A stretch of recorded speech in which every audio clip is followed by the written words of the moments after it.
साथियों नमस्कार। राजस्थान के एकीकरण के संबंध में हमारी चर्चाएं हो रही थी और इस संबंध में हमने खूब सारी बातें की है।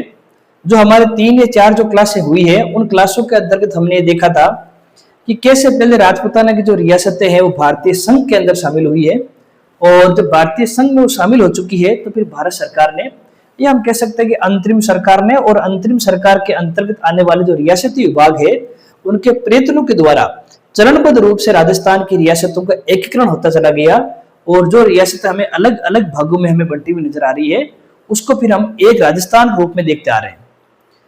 जो हमने 5 चरण पढ़े हैं उन अगर 5 चरणों के अगर हम संक्षिप्त रूप से हम बात करें तो जो हमारा 5वां चरण था जिसे हमें संयुक्त वृद्ध राजस्थान संघ के नाम से जानते हैं, संयुक्त वृद्ध राजस्थान संघ से नाम से हम जान रहे हैं। और इस संयुक्त वृद्ध राजस्थान संघ की अगर मैं बात करूंगा तो इसमें राजस्थान की कुल आपके 18 रियासतें एक हो चुकी है। 18 रियासतों के साथ जो हमारे 3 ठिकाने हैं जो आपके नीमराणा, कुशलगढ़ और लावा है उनको भी इसमें शामिल कर लिया गया है। और इस प्रकार से 18 और 3 यानी हम यहां कह सकते हैं कि राजस्थान के जो 21 भाग है वो आपके एक हो चुके हैं। 5वें चरण के बाद में अगर मैं बात करूं तो राजस्थान के 2 ही ऐसे क्षेत्र हैं जो अभी तक राजस्थान में या राजपूताना में शामिल नहीं हो पाए हैं। उनमें तो एक रियासत है जिसे आप सब जान रहे होंगे मेरे हिसाब से, सिरोही रियासत। सिरोही रियासत का अभी तक राजपूताना में आपके विलय नहीं हो पाया है, या हम कह सकते हैं कि आपके एकीकरण नहीं हो पाया है। इसके बाद में जो हमारा एक केंद्र शासित प्रदेश था उस समय ब्रिटिश काल का, जिसे हम अजमेर मेरवाड़ा के नाम से जानते हैं, और इसका भी अभी तक राजस्थान या फिर राजपूताना के अंदर जो उसमें बढ़ रहा था आपके, उसमें आपके एकीकरण अभी तक नहीं हो पाया है। तो जो हमारा 6ठा और 7वां चरण है उस 6ठे और 7वें चरण में हमें 2 ही क्षेत्रों के बारे में ध्यान रखना है, एक तो सिरोही और एक अजमेर मेरवाड़ा। 6ठा चरण जो हमारा होगा उसमें पूर्ण तो नहीं लेकिन अधिकांश सिरोही का आपके राजपूताना विलय हो जाएगा, केवल आबू और देलवाड़ा ही बचेगा। और जब 7वां चरण आएगा तो आबू और देलवाड़ा को भी राजपूताना या राजस्थान में शामिल कर लिया जाएगा और केंद्र शासित प्रदेश के रूप में स्थापित अजमेर मेरवाड़ा को भी राजस्थान में आपके शामिल कर लिया जाएगा। तो मोटे मोटे रूप से 6ठे और 7वें चरण की कहानी बस इतनी ही रहेगी कि 6ठे चरण में हम सिरोही की बात करेंगे और 7वें चरण में हम आबू, देलवाड़ा और अजमेर मेरवाड़ा की बात करेंगे और फिर 1 नवंबर 1956 पर हम इस टॉपिक को समाप्त करेंगे। और क्योंकि 1 नवंबर 1956 को ही जो हमें वर्तमान राजस्थान दिखाई दे रहा है वो आपके अस्तित्व में आ जाएगा।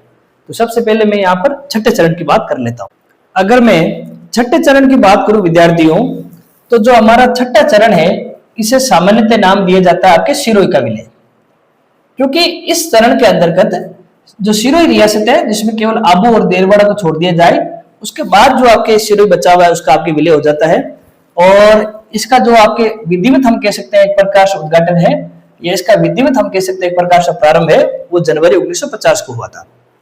लेकिन विद्यार्थियों आप इस बात को ध्यान रखेंगे, राजपूताना जो 19 रियासतें हैं उन 19 रियासतों में सबसे पेचीदगी वाला काम जो एकीकरण के संबंध में हुआ था वो सिरोही के संबंध में हुआ था। सिरोही को लेकर हमारा जो उस समय के जो बंबई प्रांत है या फिर हम कह सकते हैं गुजरात एजेंसी है और जो राजपूताना का भाग है, उन दोनों के लोगों, उन दोनों के नेताओं, उन दोनों के प्रशासन के मध्य एक प्रकार के हमें खींचतान नजर आ रही है, जहां सरदार पटेल और उनके नेतृत्व में आपके हम कह सकते हैं कुछ आपके प्रशासन ये कोशिश कर रहे थे कि भाई आबू, देलवाड़ा और सिरोही का आपका जो विलय है या एकीकरण है वो आपके बंबई प्रांत या फिर गुजरात एजेंसी में हो जाए। वही हमारे राजपूताना के जो जितने भी यहाँ के प्रजामंडल नेता है, यहाँ के जो आम जन है, यहाँ के जो प्रशासन है, वो ये चाह रहा था क्योंकि सिरोही प्राचीन काल से राजपूताना का अंग रहा है तो उसका भी एकीकरण आपके राजस्थान में कर दिया जाए ताकि एक एकीकृत संगठित राजस्थान हमें नजर आए। तो विद्यार्थियों अगर मैं बात करूंगा हमारे आजादी से बाद में और एकीकरण से पूर्व के बीच की अगर मैं घटनाओं की बात करूं तो जो हमारे सिरोही का जो हमारा रियासत है उस सिरोही रियासत के संबंध में एक निर्णय लिया गया था नवंबर 1947 को। कि निर्णय उस समय की अंतरिम सरकार या मैं कह सकता हूं कि जो आपके रियासती विभाग है उसके द्वारा लिया गया था। नवंबर 1947 में क्या किया गया, जो सिरोही है इस सिरोही को आपके गुजरात एजेंसी में शामिल कर दिया गया। इसीलिए आप देखते हैं जब राजपूताना का जब एकीकरण होता है तो उसमें कहीं पर भी पहले, दूसरे, तीसरे, चौथे, 5वें चरण में सिरोही का नाम हमें दिखाई नहीं देता है, नहीं उसके बारे में कुछ विशेष हमें चर्चाएं देखने को मिलती है, क्योंकि एकीकरण प्रारंभ होने से पहले एकीकरण की जो हमारी तारीख है वो 18 मार्च 1948 है। उससे पहले ही हम देख रहे हैं कि नवंबर 1947 को ही सिरोही को गुजरात एजेंसी को आपके सौंप दिया गया है। फिर विद्यार्थियों आपके 1948 के प्रारंभ के अंतर्गत ही जो आपके सिरोही है उसको बंबई प्रांत के अंतर्गत आपके शामिल कर दिया गया। ये जो बंबई प्रांत है, इस बंबई प्रांत के अंतर्गत वर्तमान में जो महाराष्ट्र और जो गुजरात है उसके अधिकांश भाग शामिल थे। जो आपके गुजरात और महाराष्ट्र है उनसे मिलकर ही बंबई प्रांत बनाया जा रहा था, और क्योंकि अब गुजरात एजेंसी इस बंबई प्रांत का भाग होने वाली है तो इस सिरोही को भी आपके बंबई प्रांत को सुपुर्द कर दिया गया। और 1949 के प्रारंभ में जनवरी फरवरी के आसपास ही जो सिरोही का प्रशासनिक कार्यभार है आपके बंबई प्रांत देखने लगी। तो 1949 तक ये स्थिति बन गई थी कि सिरोही कहीं भी आपके राजस्थान का भाग नहीं है। लेकिन विद्यार्थी यहाँ का जो आमजन है राजपूताना का, यहाँ के जो मुख्य रूप से हीरालाल शास्त्री है, गोकुल भाई भट्ट है, जैसे नेताओं की निरंतर मांग रही थी कि सिरोही का आपके एकीकरण राजपूताना के अंदर ही होना चाहिए। वही आपके कुछ हम कह सकते हैं हमारे अंतरिम सरकार के सदस्य, हमारे रियासती विभाग ये चाह रहा था कि भाई जो सिरोही है उसका आपके विलय गुजरात या हम कह सकते हैं बंबई प्रांत में होना चाहिए। अब इसको लेकर अलग अलग की प्रतिक्रिया भी दी जा रही थी। जैसे आपके गुजरात के लोगों का कहना था कि जो सिरोही है वो गुजरात का ही भाग होना चाहिए। इसके पीछे वो तर्क दे रहे थे कि जो आपके आबू के बाग हैं या फिर जो देलवाड़ा के बाग है जहां पर जैन मंदिर हमें दिखाई देते हैं, वे जैन मंदिर पर कहीं ना कहीं यहाँ पे गुजराती संस्कृति का प्रभाव है। गुजरात के लोग बड़ी संख्या में इन मंदिरों के दर्शन करने के लिए आते हैं। दूसरा इनका ये तर्क था कि जो सिरोही है उसकी भौगोलिक जो स्थिति है वे भौगोलिक स्थिति भी आपके गुजरात से मिलती जुलती है।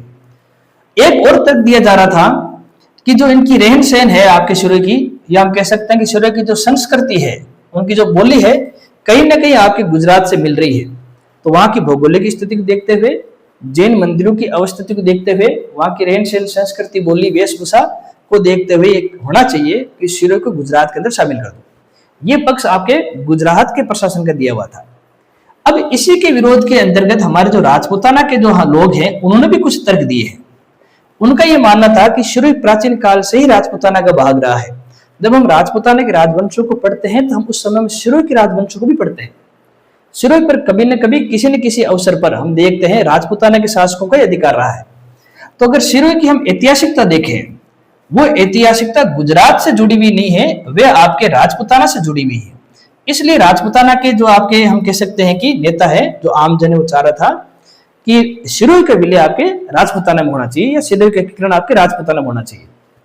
दूसरा ये तर्क दिया जा रहा था इसमें आपके कि जब हमारे ऊपर ब्रिटिशों का नियंत्रण था और ब्रिटिशों की जो आपके राजपूताना वाला भाग था, इस राजपूताना वाला भाग की एक राजधानी तो अजमेर थी, लेकिन इसकी दूसरी राजधानी आपके माउंट आबू थी। और माउंट आबू किसके अंतर्गत आता है? आपके सिरोही के अंतर्गत आता है। तो हमारे नेताओं की एक बात यह भी थी कि ब्रिटिश काल से ही जो माउंट आबू और सिरोही वाला भाग है वो राजपूताना का भाग है। अब ब्रिटिश शासन समाप्त हो चुका है तो इसमें कोई छेड़छाड़ नहीं की जानी चाहिए। माउंट आबू सहित संपूर्ण जो आपके सिरोही है वो राजपूताना का भाग होना चाहिए, ये तर्क भी दिया गया।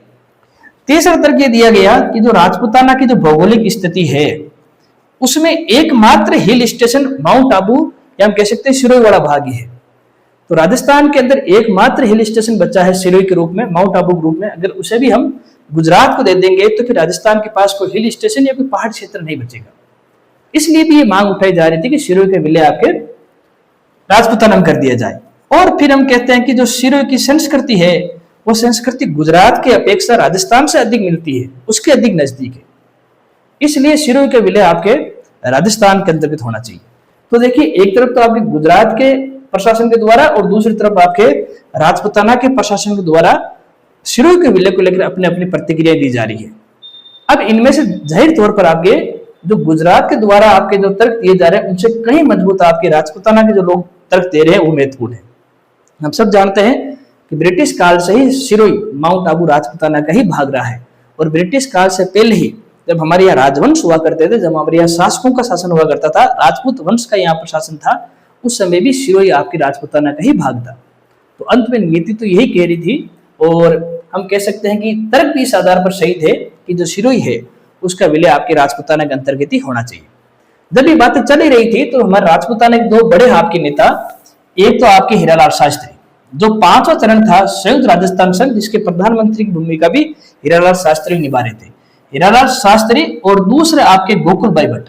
यहाँ पर मैं गोकुल भाई भट्ट का नाम जरूर लेना चाहूंगा क्योंकि ये आपके सिरोही से जुड़े हुए थे हतल गांव के आपके मूल निवासी थे। इन दोनों ने आपकी पूरी कोशिश की कि जो सिरोही का भाग है आपके राजपूताना के अंतर्गत रहना चाहिए। यहां तक कि हीरालाल शास्त्री ने तत्कालीन आपके जो हम कह सकते हैं रियासती विभाग के मुखिया थे सरदार वल्लभ भाई पटेल, उनको पत्र तक लिखा था। उस पत्र में उन्होंने ये लिखा था कि हमारे लिए सिरोही का मतलब है गोकुल भाई भट्ट, और गोकुल भाई भट्ट के बिना राजस्थान पूर्ण नहीं हो सकता। इसीलिए हम राजस्थान के आम लोग आपसे निवेदन करते हैं कि हमें गोकुल भाई भट्ट दे दीजिए, हमें सिरोही का भाग दे दीजिए, ताकि राजस्थान अपनी जो पुरानी जो हम कह सकते हैं कि अवस्थिति है, पुरानी पहचान है, उसको आपके बनाए रखे। यहाँ पर जो हमारे सरदार वल्लभ भाई पटेल है, उन्होंने एक प्रकार से बीच का रास्ता निकालने का प्रयास किया। उन्होंने क्या किया, दोनों ही पक्षों को संतुष्ट करने के लिए सिरोही का विभाजन कर दिया। सिरोही के दो भाग कर दिए। एक भाग यहां पर हमें देखने को मिला कि जो आबू और जो देलवाड़ा वाला हिस्सा है वो तो आपके गुजरात में शामिल कर लिया गया, और जो दूसरा हिस्सा है जिसमें आपके जो आबू और देलवाड़ा है, जिसमें 89 के आसपास गांव थे, ये पूरा का पूरा आपकी गुजरात एजेंसी को दे दिया गया, गुजरात में शामिल कर दिया गया, जो हम कह सकते हैं एक प्रकार से बंबई प्रांत को दे दिया गया। दूसरा जो भाग है, शेष भाग है सिरोही का। अब जो शेष सिरोही है उसका विलय आपके राजपूताना के अंदर कर दिया गया। जब गोकुल भाई भट्ट हीरालाल शास्त्री ने इस बात पे विरोध किया कि आबू और देलवाड़ा के अलावा आप शामिल कर रहे हो सिरोही को राजपूताना के अंतर्गत, तो ये कोई तर्क नहीं है, ये कोई अच्छी बात नहीं है। हमारे पूरी मांग थी कि संपूर्ण सिरोही को ही आपके राजपूताना के अंदर शामिल किया जाए। तो यहाँ पर पटेल के द्वारा किया गया था, ये कहा गया था कि जो गोकुल भाई भट्ट है, जिनका जो पैतृक गांव है आपके हातल गांव, वो हातल गांव तो हम राजपूताना के अंदर शामिल कर रहे हैं, हम तो केवल आबू और देलवाड़ा को ही गुजरात का भाग बना रहे हैं।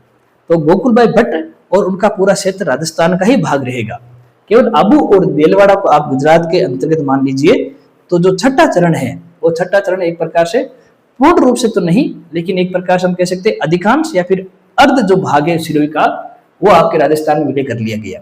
तो इसलिए हम छठे चरण को सिरोही के विलय के नाम से जानते हैं। फिर 26 जनवरी 1950 को जब हमारा भारतीय संविधान लागू हुआ, तो जो हमारा नया अब भाग बना, देखो जो हमारा 5वां चरण था, जिसको हम बोलते हैं आपके संयुक्त विरुद्ध राजस्थान संघ, और इसके अंतर्गत अब आपके सिरोही को शामिल कर दिया गया है। केवल दो भाग छोड़ दिए हैं, आबू और देलवाड़ा को, और ये जब दोनों आपस में मिल गए हैं तो इसको 26 जनवरी 1950 को, जैसे ही हमारा भारतीय संविधान लागू हुआ, इस पूरे क्षेत्र को एक नया नाम दिया गया, जो हम आज भी देख रहे हैं आपके राजस्थान। तो जो राजस्थान शब्द है वो हमें अब छठे चरण में दिखाई देता है, तब दिखाई देता है जब आपके 26 जनवरी 1950 को भारतीय संविधान आपके लागू हो चुका है। तो जब 26 जनवरी 1950 को भारतीय संविधान लागू हुआ, राजस्थान अस्तित्व में आया, तो राजस्थान के अंदर अभी भी एक तो हम कह सकते हैं छोटा सा भाग और एक विस्तृत क्षेत्र भी राजस्थान में शामिल नहीं था। वो छोटा सा भाग तो कौन था, आपके आबू और देलवाड़ा वाला, जिसमें कुल 89 गांव थे, और जो बड़ा क्षेत्र था वह था आपके अजमेर मेरवाड़ा वाला। ये दोनों अभी भी आपके राजपूताना के भाग आपके नहीं थे। तो छठे चरण की जो कहानी है, किस प्रकार से सिरोही का विलय हुआ है, कौन कौन सी हमें यहाँ पर अवस्थितियां देखने को मिली है, कौन कौन सी परिस्थितियों का निर्माण हुआ है, और कैसे उन परिस्थितियों फिर आपके समाधान करने का आपके कार्य किया गया है, दोनों पक्ष को खुश रखने का काम किया गया है, वो सारी बातें हमने इस चरण में देखी। अब हम 7वें चरण को देखते हैं कि किस प्रकार से आबू और देलवाड़ा भी राजस्थान के अंदर शामिल हुआ है, और कैसे आपके अजमेर मेरवाड़ा भी राजस्थान का भाग बना है। वो सारी प्रक्रिया आपके 7वें चरण में होती है। अब अगर मैं 7वें चरण की बात करूं, तो जो 7वां चरण है विद्यार्थियों, इसे नाम दिया गया आपके वर्तमान राजस्थान। वर्तमान राजस्थान के नाम से आपको जाना गया है। वर्तमान राजस्थान से तात्पर्य हो गया कि जो हम आज राजस्थान देख रहे हैं, उसकी रूपरेखा अभी जब 7वां चरण समाप्त होगा तब हमें दिखाई देता है। और जो इसकी तारीख है, ये तारीख हम सब जानते हैं, बहुत महत्वपूर्ण है, और कई बार हम जब अध्ययन कर रहे हैं तो उसमें तारीख आ चुकी है 1 नवंबर 1956। हमारे जो राजस्थान के एकीकरण की प्रक्रिया वो आपके समाप्त हो जाएगी। लेकिन विद्यार्थियों, जो 26 जनवरी 1950 है, जिसमें हमारा छठा चरण समाप्त हुआ था, और 7वां चरण समाप्त हो रहा है 1 नवंबर 1956, ये लगभग आपकी हम 6 सालों का जो समय है, इस 6 सालों के अंदर भी कई सारे उठापटक हुई है। और उन उठापटकों के ही दौरान हम देखते हैं कि किस प्रकार से आबू और देलवाड़ा, किस प्रकार से आपके अजमेर और मेरवाड़ा को आपके राजपूताना का भाग बनाया गया है। सबसे पहले तो विद्यार्थियों हम देखेंगे, जब 7वां चरण आपके बन रहा था, तो उस समय हम देखते हैं केवल हमारे राजस्थान के अंदर कुछ क्षेत्र अब शामिल नहीं हो पा रहे हैं। एक तो आबू और देलवाड़ा हो गया, और जो दूसरा क्षेत्र है विद्यार्थियों, वह हो गया आपके अजमेर मेरवाड़ा का। ये 2 ही क्षेत्र बचे हैं, बाकी संपूर्ण जो क्षेत्र है विद्यार्थियों आपके एक हो चुका है। अब इन दोनों क्षेत्रों को भी राजपूताना कैसे भाग बनाया जाए, इसके संबंध में चर्चाएं चल रही थी। उसी दौरान जो हमारे राजपूताना के जो आम जन है, राजस्थान का जो आम जन है, ये मांग उठा रहा था कि एकीकृत राजस्थान बनना चाहिए, और जिसकी लगभग आपके अधिकांश प्रक्रिया पूरी हो चुकी है। अब कोई 2 क्षेत्रों की बात है तो उन्हें भी राजस्थान के अंदर शामिल करके एक संगठित राजस्थान का निर्माण कर दिया जाए। जो अखिल भारतीय देशी राज्य लोक परिषद की जो राजपूताना शाखा है, उसने भी यहाँ पर मांग उठाई कि इन दोनों क्षेत्रों को आपके राजस्थान के अंदर शामिल कर दिया जाना चाहिए। इसी दौरान विद्यार्थियों हम देखते हैं 1952 के आसपास हमारे आम चुनाव होते हैं। जब राजस्थान में आम चुनाव हो रहे थे, उन आम चुनाव के दौरान बाकी राजस्थान में चुनाव हो गए थे, लेकिन जो अजमेर मेरवाड़ा वाला भाग है वो राजस्थान का भाग नहीं था, उसके अलग से चुनाव हुए हैं। और जब वहां चुनाव हुए हैं तो अजमेर मेरवाड़ा के अंदर जो मंत्रिमंडल बना है वो हरिभव उपाध्याय के नेतृत्व में बना है।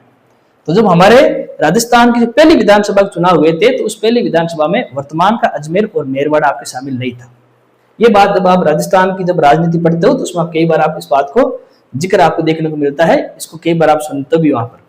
जो पहले आम चुनाव हुए थे, जो प्रथम विधानसभा चुनाव हुए थे, तो उस समय अजमेर मेरवाड़ा हमारा भाग नहीं है, क्योंकि 1952 में हो चुके हैं और अजमेर मेरवाड़ा तो 1956 में जाकर राजस्थान का बनेगा। तो जाहिर सी बात है कि हमारा भाग नहीं था उस समय, और हरिभव उपाध्याय के नेतृत्व में यहाँ पर एक मंत्रिमंडल गठन हो चुका है। लेकिन फिर भी स्थितियां अभी आपके नियंत्रण में नहीं आ रही थी, और राज्यों के संबंध में पूरे भारतीय स्तर पर डिसीजन लेने थे कि राज्यों की सीमाएं क्या होनी चाहिए, कौन से राज्य का निर्माण होना चाहिए। तो उसको लेकर भारत सरकार के द्वारा 1953 के अंदर एक आपके आयोग गठित किया गया। उस आयोग को बोलते हैं राज्य पुनर्गठन आयोग। आपने इस आयोग का कई बार नाम सुना होगा। जो इस आयोग के जो अध्यक्ष हैं, वह अध्यक्ष आपके जस्टिस फजल अली को बनाया गया था। ये नाम आप याद रखेंगे, ये नाम कई बार आपकी परीक्षा में पूछते हैं। ये 3 सदस्यीय आयोग था, जस्टिस फजल अली इसके अध्यक्ष थे। इसके बाद में इसके जो दूसरे सदस्य थे वे थे हृदयनाथ कंजरू, और इसके जो तीसरे सदस्य हैं वह हैं विद्यार्थियों आपके के.एम. पणिकर। तो इस प्रकार से आपके जो 3 सदस्यों के ग्रुप है जिसे हम राज्य पुनर्गठन आयोग बोलते हैं, यह आपके गठित हो चुका है। 1953 तारीख आप याद रखेंगे, और 2 वर्ष पश्चात यानी 1955 में इस आयोग ने अपनी रिपोर्ट दी है। हम भारत के संदर्भ में बात नहीं करेंगे कि इस आयोग ने भारत के संदर्भ में क्या रिपोर्ट दी है। हम राजस्थान की बात करें तो हम केवल इतना ही देखेंगे कि इसकी रिपोर्ट में राजस्थान के लिए कौन कौन सी बातें बताई गई थी। इसकी रिपोर्ट में जो पहली बात थी कि जो आबू और देलवाड़ा का क्षेत्र, जिसका आपके हम कह सकते हैं कि विलय राजस्थान में नहीं हो पाया था, छठे चरण के अंतर्गत ये आबू और देलवाड़ा ये दोनों ही क्षेत्र किस में शामिल कर दिए जाएंगे, आपके राजस्थान में शामिल कर दिए जाएंगे। उसके बाद में जो एकमात्र केंद्र शासित प्रदेश के रूप में था ब्रिटिश काल में अजमेर मेरवाड़ा, तो अजमेर मेरवाड़ा का क्षेत्र भी आपके राजस्थान के अंतर्गत शामिल कर लिया जाएगा। तो जो आबू और देलवाड़ा का क्षेत्र है, अजमेर और मेरवाड़ा का क्षेत्र है, ये दोनों ही क्षेत्र विद्यार्थी आपके राजस्थान में शामिल कर दिया गया। तीसरी इसकी सिफारिश के अनुसार मध्य प्रदेश के अंतर्गत एक क्षेत्र है जिसका नाम है सुनेल टप्पा। इनसे जुड़ा हुई कई बार आपकी परीक्षा में सवाल पूछते हैं। ये जो सुनेल टप्पा क्षेत्र है मध्य प्रदेश का भाग था और राजस्थान से लगा हुआ था। यह क्षेत्र भी आपके राजस्थान को दे दिया गया, क्योंकि सुनेल टप्पा क्षेत्र एमपी का है और राजस्थान के अंदर शामिल हो रहा है। तो राजस्थान के अंतर्गत जो झालावाड़ क्षेत्र है, उस झालावाड़ क्षेत्र का एक क्षेत्र है जिसका नाम है आपके सिरोज, और ये सिरोज क्षेत्र विद्यार्थियों आपके फिर एमपी यानी मध्य प्रदेश या मालवा को आपके दे दिया गया। तो 3 क्षेत्रों का तो आपके एकीकरण राजस्थान में हुआ है और एक क्षेत्र राजस्थान से विद्यार्थियों आपके मध्य प्रदेश के अंतर्गत जा रहा है। इस प्रकार से जो हमारे राजस्थान की जो 18 रियासत 19 रियासतें हैं, 3 आपके ठिकाने हैं और एक आपके केंद्र शासित प्रदेश है, वे आपके 1 नवंबर 1956 को हम कह सकते हैं कि वर्तमान राजस्थान या फिर एकीकृत राजस्थान के रूप में हमारे सामने आया। तो हमने विद्यार्थियों बड़ी सरल तरीके से आसानी से, समय थोड़ा ज्यादा लग चुका होगा उसमें आपके, वो इसमें कोई गलत नहीं है। अगर किसी चीज को हम अच्छी तरीके से पढ़ना चाहते हैं तो कई बार उसमें समय तो लग ही जाता है, लेकिन हमने जो राजस्थान के जो 7 चरण हैं, उन 7 चरणों के अंतर्गत होने वाली सारी प्रक्रियाएं हैं, जितनी महत्वपूर्ण घटनाएं हैं, उन सभी महत्वपूर्ण घटनाओं का हमने अच्छे से अध्ययन किया और किस प्रकार से 7 चरण जब पूरे हुए हैं, राजस्थान किस प्रकार से एकीकृत राजस्थान बना है, उस संबंध में हमने सारी चर्चाएं की है। अब राजस्थान का हमने भारतीय संघ में विलय की प्रक्रिया पढ़ ली, उसके बाद में हमने राजस्थान की एकीकरण की प्रक्रिया पढ़ ली। अब राजस्थान की रियासतों के अंतर्गत जो लोकतांत्रिक प्रक्रिया है उसके आपकी स्थापना कैसे हुई है वो हम अगली कक्षा में देखेंगे, और उसी अगली कक्षा में हम ये भी देखेंगे कि जो आपके हम कह सकते हैं कि जो संविधान सभा है उस संविधान सभा के अंतर्गत राजपूताना से कौन कौन से आपके व्यक्ति शामिल हुए हैं उनकी चर्चा भी हम अगली क्लास में कर लेंगे, क्योंकि उनसे जुड़े हुए प्रश्न आपके कई बार परीक्षा में पूछे जाते हैं। तो उन सभी बातों की चर्चा हम अगली क्लास में करेंगे। तब तक के लिए धन्यवाद।